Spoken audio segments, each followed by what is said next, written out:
Namshukuru Mungu amenipa neema ya kuwa na kipawa cha kuimba na pia kuandika mwenyewe.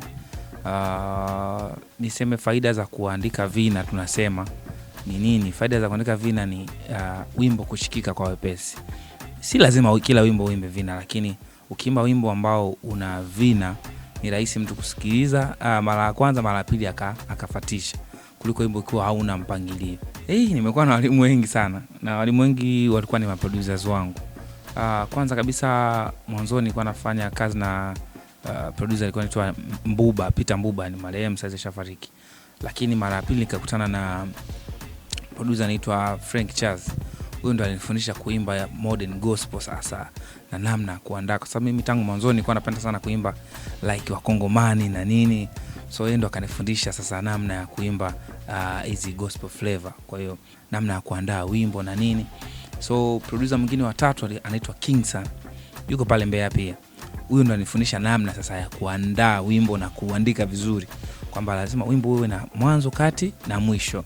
Kwa hiyo ndio maana unaposikiza nyimbo zangu, unavyoanza kusikiliza wimbo unakushawishi usikize kitu kinachofuata ni kitu gani, kitu unakuwa unaelewa mtu alianzia hapa kaenda hapa then wimbo kaisha namna hii. Kwa hiyo na washukuru sana watu wote, wamefanyika mchango mkubwa sana kwenye maisha yangu ya huduma na uimbaji. Wamenifundisha vitu vingi sana. Naam. Haikuwa rahisi kwa sababu kwanza nilikuwa sina confidence. Unajua kukutana na macho ya watu, macho karibia 1000 yanakutazama. Nilikuwa ni Mbeya. Mimi nimeanza huduma huko Mbeya. Kwa hiyo kwanza kwa mara ya kwanza nimeingia studio kurekodi wimbo wangu mwaka 2013.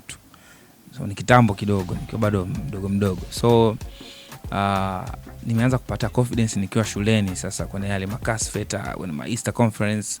Huko ndo kumenijenga sana kupata confidence ya kusimama mimi peke yangu. Yes, yeah.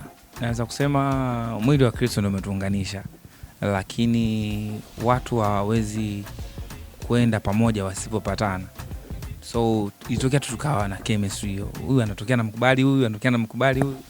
Then ikawa hivyo, lakini ni watu ambao tupo karibu sana, na kilichochangia zaidi kuwa karibu kwa sababu tunafanya kazi na producer mmoja ambaye ndio mixing doctor. Yes, yeah. Kwa hiyo nimesababisha tuwe pamoja kwa sababu ya kushinda pamoja, kufanya kazi sehemu moja, kwa nakuta imetufanya tumekuwa na hiyo chemistry.